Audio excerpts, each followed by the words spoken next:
यदि खनिज नहीं तो दुनिया की नजर यहाँ नहीं आती। 40% खनिज से भरा हुआ झारखंड राज्य सबसे पहले 1912 में मुंह से बोला झारखंड लेंगे, 1928 में कागज में लिख के बोला झारखंड लेंगे साइमन कमीशन के टाइम में, और फाइनली धरती आबा बिरसा मुंडा सन 2015 नवंबर उनकी जयंती के दिन बिहार के उत्तर के हिस्से को काट कर, उत्तर ही ना, अच्छा दक्षिण हिस्से को काटकर 46% भूभाग झारखंड के रूप में लिया। जैसे ही झारखंड मिला कुछ लोगों का स्टेटमेंट आया, सबसे पहला स्टेटमेंट आया राज्य के सर्वोच्च रहनुमा महामहिम प्रभात कुमार राज्यपाल कि जिन परिस्थितियों में जिन साधन संसाधन के साथ झारखंड राज्य अलग हुआ है, आने वाले 20 सालों में ये भारत देश का नंबर 1 नंबर 2 राज्य रहेगा। क्या है? नहीं। क्या है? और एक स्टेटमेंट आया बिहार के मिनिस्टर का, अलग भेलो झारखंड बिहार के मिनिस्टर का स्टेटमेंट आया कि अलग भेलो झारखंड यानी सीधा दिमाग दिया किसको? बिहार की IAS IPS को, बिहार के कुछ दबंगों को कि यहाँ धूल के अलावा कुछ नहीं बचा है। अपराध चल गया कोडरमा में, कोयला चल गया धनबाद बोकारो हजारीबाग रामगढ़ चतरा में, यूरेनियम चल गया जमशेदपुर में, लोहा चल गया पूर्वी में, कुछ पश्चिमी में, यहाँ बालू बचा है। तो क्या करना है? गो झारखंड और वे लोग झारखंड आए, अच्छी बात है, आगे मना नहीं किए हैं, हमारे लोग भी जाते हैं, लेकिन सबसे बड़ी बात उन्होंने यहाँ नियम बनाया, उन्होंने यहाँ कब्जा किया। जहाँ से किंग मेकर बना जा सकता है, जहाँ से पॉलिसी मेकर बना जा सकता है, वहाँ आके उन्होंने कब्जा किया। उस कब्जा का उदाहरण देखिए, ये बड़ी बड़ी इमारतें उनकी, और इन इमारतों के बीच भाड़ा देकर पढ़ने वाला छात्र मेरा भाई। उस कब्जे को दर्द को समझिए, उस कब्जे को दर्द को समझिए कि ये बड़ी बड़ी इमारतें, ये बड़ी बड़ी बिल्डिंगें उनकी, जिनका झारखंड से कोई वास्ता नहीं, जिनके बाप दादाओं का किसी आंदोलन में एक नाखून नहीं उखड़ा है। आज उसी मकानों में, उसी दीवारों के नीचे, उन्हीं फ्लैट बिल्डिंग में उनके बेटे रेंट में हैं, जिनका बाप दादा का गर्दन उखड़ा, जिनके पूर्वजों ने गला काट कर रखा है, आज उनके बच्चे यहाँ भाड़े में पढ़ाई कर रहे हैं, जिनका कुछ नहीं उखड़ा है, एक इतना जमीन नहीं गया है, अरे पसीना नहीं टपका है, आज वे राज कर रहे हैं। ये अन्याय है, साफ शब्दों में अन्याय है। यूनाइटेड नेशन की नजरों में ये वार क्राइम है। किसी राज्य की भौगोलिक स्थिति को बदलना, किसी क्षेत्र की स्थिति को बदलना, डेमोग्राफी को बदलना, ये वार क्राइम है। इसलिए आज झारखंड राज्य का निर्माण हुआ कि हमारे नौजवान पढ़ेंगे, लिखेंगे और आगे बढ़ेंगे। कोई JPSC कंप्लीट करेगा, कोई JSSC, कोई CGL, कोई मेडिकल, कोई शैक्षणिक संस्थानों में जाके झारखंड का रुतबा बढ़ाएगा, झारखंड का लोहा लेगा। लेकिन आज पॉलिसी नहीं होने के कारण, आज बाहर के लोगों का यहाँ वर्चस्व होने के कारण आज देख सकते हैं, आज हमारे लोग हाशिए में, आज हमारे लोग मजदूरी के कगार पर हैं, मजदूरी भी नहीं मिलता है। इसका रिस्पॉन्सिबिलिटी राज्य है, राज्य की सरकारें हैं। इसलिए आज राज्य की सरकार से भी आपको सवाल करना होगा कि जुमला मत सुनाइए। झारखंड की आइडेंटिटी परिभाषित है, झारखंड की पहचान क्या है, इसे एक्सप्लेन कीजिए। अरे भाई, बिहार किसका है? परिभाषित है। बंगाल किसका है? परिभाषित है। छत्तीसगढ़ किसका है? परिभाषित है। महाराष्ट्र किसका है? परिभाषित है। तो झारखंड किनका है? परिभाषित करने में क्या दिक्कत है? झारखंडियों का है। यदि हम कहें बिहार बिहारियों का, दिक्कत है क्या? नहीं। बिहार किसका है? बिहारियों का। बंगाल किसका है? बंगालियों का। महाराष्ट्र किसका है? गुजरात किसका है? गुजरातियों का। तो कि झारखंड सबके बाप में लगेगी, झारखंड सबके बाप में लगेगी। हम तो यही कह रहे हैं कि झारखंड सबके बाप के ना लगे, पर हमारे बाप दादा के हम तो यही मांग कर रहे हैं। आज लोग कहते हैं ये खतियान अंग्रेजों के टाइम का है। आज मीडिया बंदों के सामने से उन तमाम लोगों को एक साथ मुंह चुप कराएंगे जो लोग कहते हैं ये अंग्रेजों का कानून है, CNT अंग्रेजों का कानून, 1932 खतियान अंग्रेजों का कानून। तो आज भारत का संविधान तो सर्वमान्य है। भारत में लगभग मान्यता प्राप्त 10 धर्म के लोग निवास करते हैं। संप्रदायों की बात करें तो लगभग 3 लाख के आसपास लोग छोटे छोटे मत के अनुसार निवास करते हैं। सबकी आस्था है भारत के संविधान में, यानी भारत की विधि व्यवस्था भारत के संविधान से चलता है ना। तो चलिए वहीं से सवाल करते हैं, भारत का प्रस्तावना कहां से लिया गया है? हजारीबाग एजुकेशनल हब, पढ़ने वाले छात्र छात्राएं रहते हैं यहाँ। भारत का प्रस्तावना फ्रांस से, मौलिक अधिकार राष्ट्रपति संयुक्त राज्य अमेरिका से, नीति निर्देशक तत्व आयरलैंड से, मौलिक कर्तव्य रसिया से, इमरजेंसी जर्मनी से, संघीय ढांचा कनाडा से, संपत्ति सूची ऑस्ट्रेलिया से, संशोधन साउथ अफ्रीका से। बताइए आपका क्या है?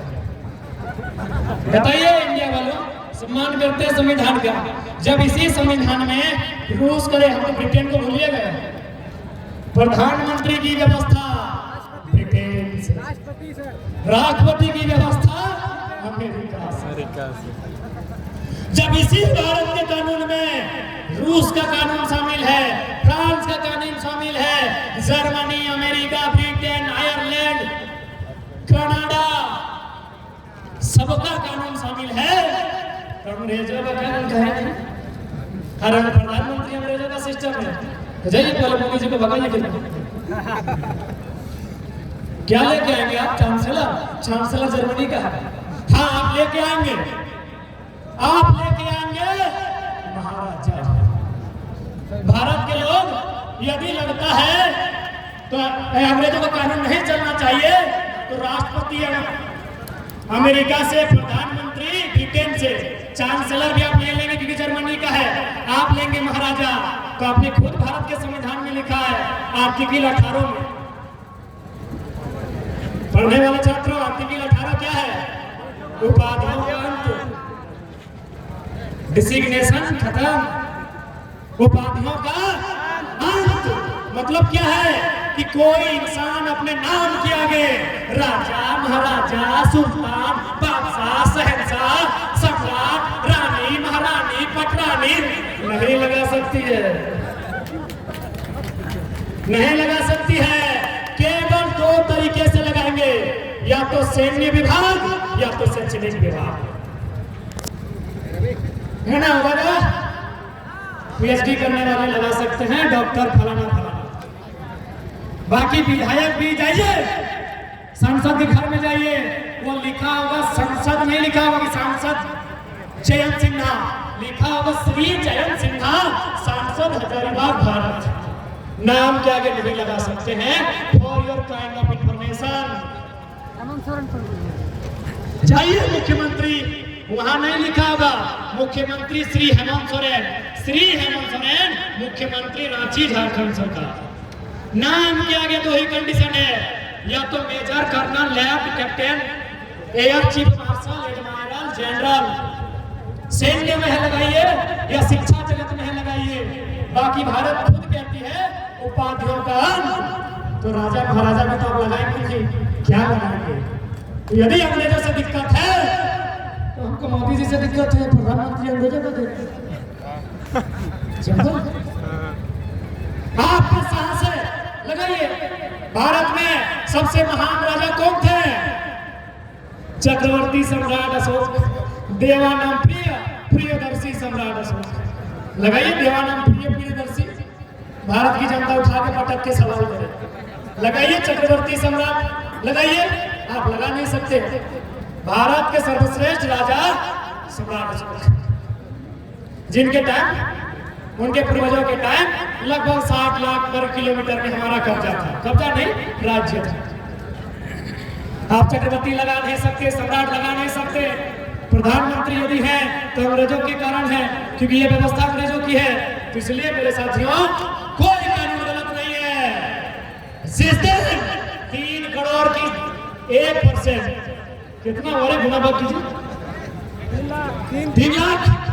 जिस दिन 3 लाख लोग विधानसभा घेर के खड़े हो जाएंगे कि तुम भीतर में नियम बना तब घर जाएंगे, नहीं तो पिटवे में 1 नंबर करो भाई। मुख्यमंत्री रहे चाहे विधायक जी रहे, उस दिन कोई भी नियम बनेगा। आपकी जानकारी के लिए बताना चाहेंगे, तमिलनाडु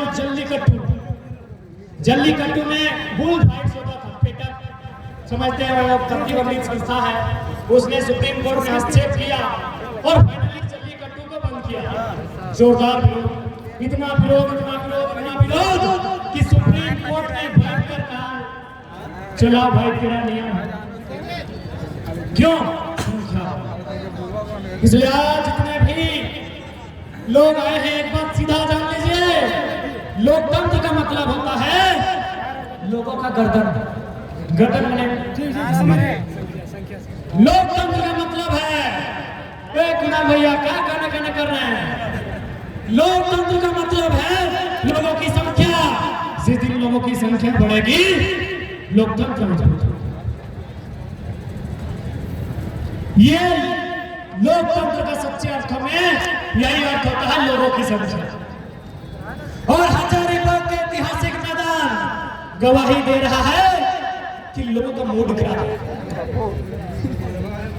मीडिया बंधन आए हैं हजारीबाग में, खासकर जवाहर हजारीबाग और दैनिक खबर वाले बहुत सवाल करते हैं, भैया आप लोग फंडिंग कहां से होता है? आपके पीछे दीदी लोग बैठी है, पूछिए तो। घर से लगाए गए लोग है, परेशान बार करे हैं तो इनके जोड़ हाथ करे। ये जनता की जन जागृति है, ये जन जागरण है जनता का। ये मोदी साहब की जनसभा थोड़ी है, ये हेमंत बाबू की जनसभा है।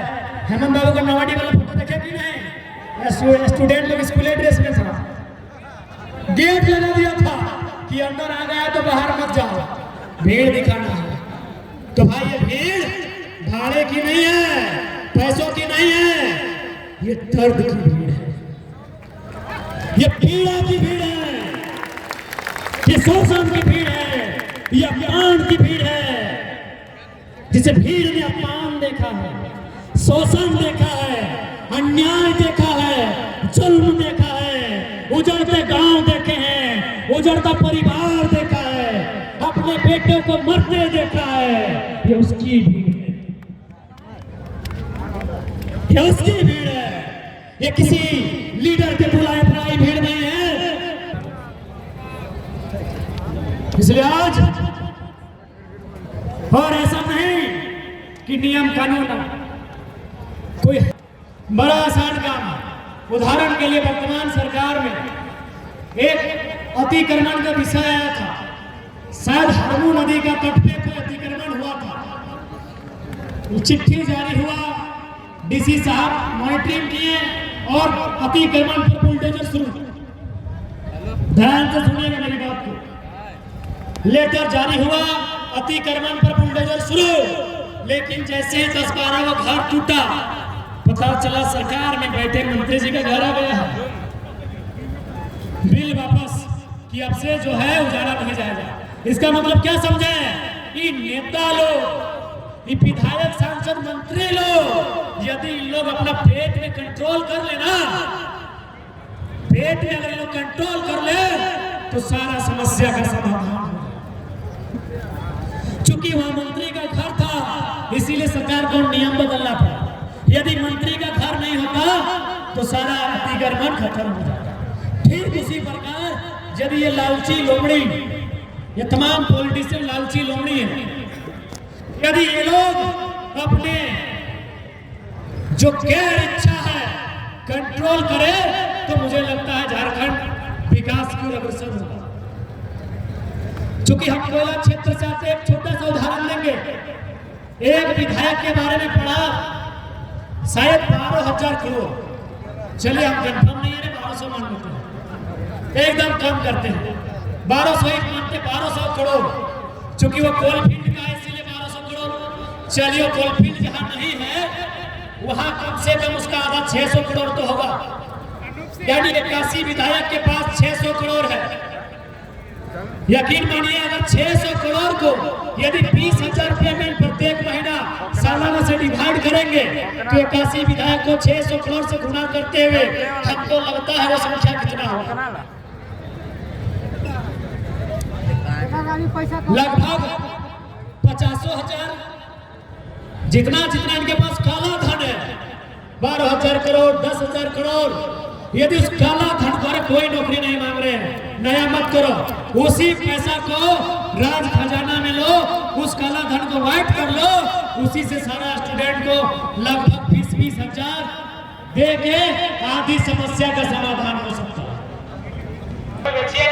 अगली बार वैकेंसी क्लियर करके आएंगे और जैसे ही क्लियर करेंगे एक नहीं 2 जोड़ा कोयल करेंगे।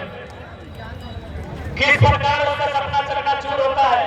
और इधर हमारा विधायक, हमारे सांसद, मेहमान घुसखोर लोग सेकेंड वाइफ का सपना सजा है। हमारे भाई बहन लोग का यह फर्स्ट वाइफ का सपना पूरा नहीं हुआ है। ये मेहमान लोग सेकेंड वाइफ को दिल्ली में फ्लैट देके रखा है, घर लाने तो झगड़ा हो जाएगा, बकायदा ये रिपोर्ट भी देंगे। यकीन मानिए अब सरकार में बैठे हुए व्यक्ति का रिपोर्ट है, निश्चित ही देंगे। महाराष्ट्र कनेक्शन है, वेटेड वॉच, नाम नहीं बताएंगे कि किसी स्त्री का नाम को आप लोग गोपनीय रखेंगे। हमने शुरू में कहा कि नारी का हम लोग श्रेय सम्मान किए, लेकिन कनेक्शन बता दें कि हमारे भाई लोग पहली वाइफ पाने के लिए संघर्ष कर रहे हैं। चूल झड़ गया, कौन देगा वाइफ, क्यों देगा, और कहा देगा भाई, उसका भी सपना है, उसका भी सपना है, कहा देगा चूल उड़ गया है, पेट गड़बड़ गया है, कमर कमरा उड़ गया है, ये फर्स्ट वाइफ का सपना पूरा नहीं हुआ है। और हमारे सांसद एमपी एमएलए सेकेंड वाइफ को मैंने हैंडल करते हैं, उनको भी सेकेंड अपार्टमेंट देके रखे हैं, सेकेंड मनी दे रहे हैं। इसलिए मेरे साथियों अब आपको बदलाव करना होगा। 25 साल के डीसी का मुकाबला 75 साल का बूढ़ा एमपी एमएलए नहीं, एक 25 साल का छोटा ही करेगा।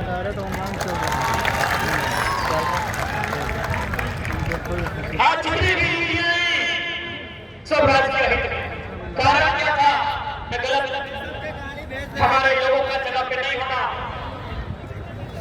आज देखे एक प्रेम कहानी नेशनल न्यूज बन जाती है, एक प्रेम कहानी नेशनल न्यूज बन जाती है। यहाँ रोज कितनी प्रेम कहानियां बेरोजगारी के कारण टूट जाती है, कोई नेशनल न्यूज नहीं। एक प्रेम कहानी नेशनल न्यूज बनती है और इसी हजारीबाग में नौकरी नहीं मिलने के कारण कितनी प्रेम कहानियां दम तोड़ देती है, कोई नेशनल न्यूज नहीं।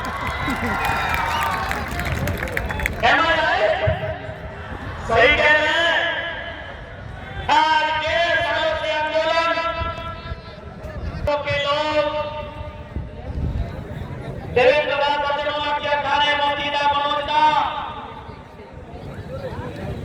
इधर पूजा माताओं के भी, रूपा की भी, गुड़िया की भी, ये लोग लाठी खा रहे हैं, कपार लाल लवान हो रहा है, कोई न्यूज नहीं, कोई नेशनल न्यूज नहीं। ये तो धन्यवाद कि हमारे पांडे दीदी, हम देखिए तो दीदी है तो भाई का नाम लेने में सुविधा होता है, तो अन्यथा में नहीं लेगा, भैया लोग की संख्या ज्यादा है। ये धन्यवाद है दीदी लोग का, भैया लोग का कि आपका रिपोर्टिंग के माध्यम से कम राज्य में लोग जाते हैं। बाकी आजम खान साहब का आज गुम हुआ था नेशनल न्यूज, लेकिन आज हमारे स्टूडेंट का दर्द, हमारी दीदी बैठी है रोड पर फैक्ट्री के प्रदूषण के कारण 8 साल का बेटा